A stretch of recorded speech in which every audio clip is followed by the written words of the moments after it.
एक शख्स ने एक डब्बे में लाल चूटियाँ ली और दूसरे डब्बे में काली चूटियाँ ली। उन दोनों डब्बों को खोल के एक बड़े से जार में डाला। तो उसको भी देखना था कि अगर मैं इन्हें ऐसे डालता हूँ तो क्या ये आपस में लड़ती हैं। उसने डाल के एक दिन छोड़ दिया। वो एक चूटी ने एक चूटी को भी नहीं मारा। फिर उसने कहा अगर मैं इस डब्बे को हिलाऊं, इस जार को मैं शेक करूं, फिर क्या होता है। तो उसने जब उस जार को शेक करा ना, तो वो चूटियाँ जो एक दिन तक नहीं लड़ रही थी मिलाने के बाद भी, वो 1 मिनट में लड़ना शुरू कर दिया। काली चूटी लाल चूटी को मारने लगी, लाल चूटी काली चूटी को मारने लगी, और ऐसा भी हुआ कि लाल चूटी को ही मारने लगी। तो मैंने वाक़या पढ़ा, मेरे जहन में जो बात आई वो ये थी कि जब तक हमारे मुआशरे में हम लोगों को कोई एक साथ मिला दे, हम नहीं लड़ते, हम एक दूसरे के ख़िलाफ़ नहीं होते। लेकिन जब तक कोई हमारे दिलों में दूसरे के लिए बुराई ना डाल दे, कोई दूसरे की बात हमें बताए, हमारी बात उससे बताए, तक कोई दूसरा हमारे दिलों में उसके लिए बुराइयां ना पैदा कर दे, तब तक हम नहीं लड़ते। और कभी कभार ऐसा होता है कि बुराइयां खुद ही हम पैदा करते हैं, हम दूसरे की अच्छाइयां नहीं देखते।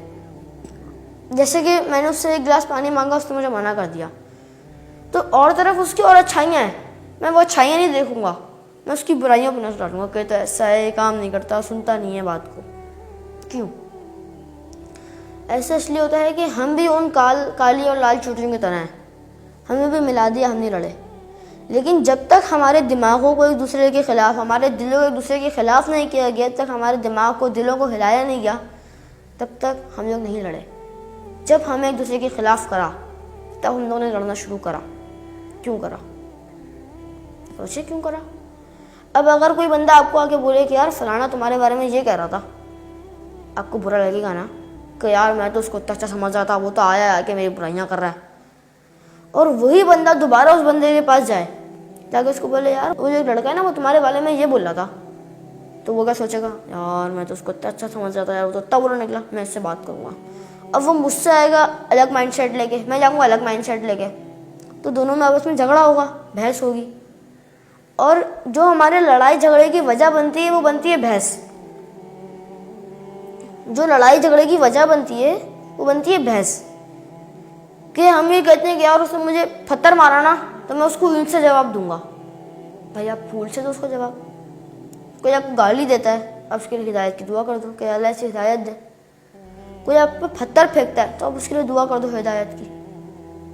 हमारा ईगो, जिससे कहते हैं ना ईगो, वो बीच में आता है, हमारी अना, कि इसने मुझे क्यों मारा, कैसे मारा इसने मुझे, इसको बताता हूँ मैं हूँ कौन। आप कुछ भी नहीं हो भाई, आप कुछ भी नहीं हो। आप सोचो कि मैं उसको बताता हूँ, अच्छा फिर बाद में ये कहना कि उसने मेरे साथ जो करा मैंने मामला अल्लाह पे छोड़ दिया। तो ये सोचो कि अगर उस बंदे ने भी मामला अल्लाह पे छोड़ दिया तो क्या करोगे? अल्लाह ताला तो इंसाफ करता है ना, तो क्या करोगे? क्या करेंगे फिर हम तो फंस जाएंगे। तो हमें चाहिए कि हम जार को हिलाने पे भी ना लड़ें। अगर वो कहता है कि यार उसने तुम्हारे लिए बात बोली, हम बोलते हैं यार छोड़ दो ना, बात बोल दी बस, आप मुझे क्यों बता रहे हो, आप नहीं बताओ मुझे। आप भी आप चुगली कर रहे हो, उसकी पीठ पीछे उसकी बुराई कर रहे हो। और हुजूर ने फरमाने रसूलुल्लाह सल्लल्लाहु अलैहि वसल्लम है कि जिसने चुगली की और जिसने सुनी, उन दोनों ने अपने मरे हुए भाई का गोश्त खाया। तो आप क्या अपने मरे हुए भाई का गोश्त खाना चाहते हो? नहीं ना, तो छोड़ दो चुगलियाँ करना। क्यों उधर की इधर करते हो? छोड़ दो। इन सब चीज़ों से जहन को साफ कर लो, दिल को पाक कर लो, ज़िंदगी में कामयाब हो जाओगे।